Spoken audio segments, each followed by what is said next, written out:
Kennedy Ife lay on his bed, tied up with ropes around his wrists and ankles. His family was around him, looking scared but determined.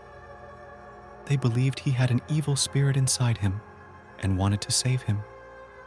The room was dark and smelled of incense.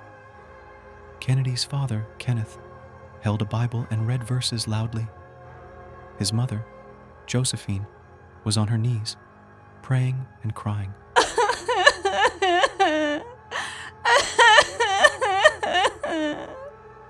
His brothers took turns holding him down as he struggled and screamed. "Leave him, evil spirit," Kenneth shouted, his voice trembling. "In the name of Jesus, leave my son." Kennedy's body shook, and his cries grew weaker. He had not eaten or drunk anything for days and was getting very weak. His family, thinking they were saving his soul, kept trying. They prayed harder, hoping the demon would leave. On the third day, Kennedy stopped moving. The room was silent except for the heavy breathing of his tired family.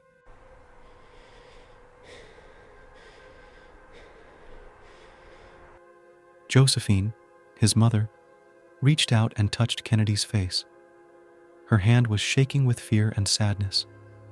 She gently called his name. "Kennedy?" Her voice was filled with worry and hope, but it also had a hint of dread. They realized they had waited too long to call for help. When paramedics finally arrived, it was too late. Kennedy was dead from lack of food, water, and being tied up. His family was heartbroken. They had tried to save him, but had lost him instead. Kennedy Ife had once been a bright and promising young man. He lived in Enfield, North London, with his loving family.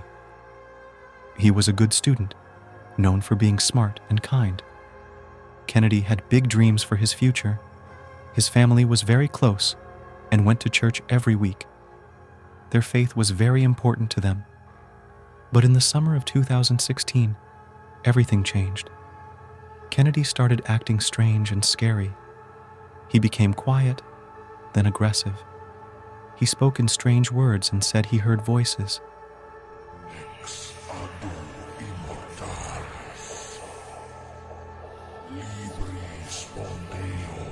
His family didn't understand what was happening and became very scared. They tried to get medical help, but it didn't work. Kennedy's condition didn't improve.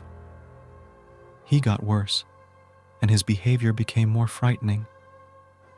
Desperate for a solution, the family turned to their faith. They believed Kennedy was possessed by a demon and decided to perform an exorcism. It started as an act of love and faith, trying to save him. They thought they were doing the right thing, but things went terribly wrong. During the exorcism, Kennedy's family kept him tied up and prayed over him for days. They didn't give him food or water, thinking it was part of the process to drive out the demon. They believed they were fighting for his soul and didn't realize how much harm they were causing. After Kennedy's death, his family faced legal trouble.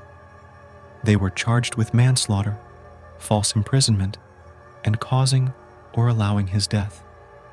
The trial was long and painful for everyone involved. The prosecution said the family acted recklessly based on superstition. They argued that the family should have sought proper medical help instead of performing an exorcism. The defense argued that the family acted out of love and desperation. They believed they were saving Kennedy from an evil spirit and didn't intend to harm him. They were driven by their faith and genuine concern for Kennedy's well-being. In the end, the jury found all the family members not guilty. They decided there wasn't enough evidence to prove that the family intended to harm Kennedy. The case of Kennedy Ife remains a sad and complex story. It raises important questions about faith, mental health, and the law. It shows how desperation and belief can lead to tragic consequences.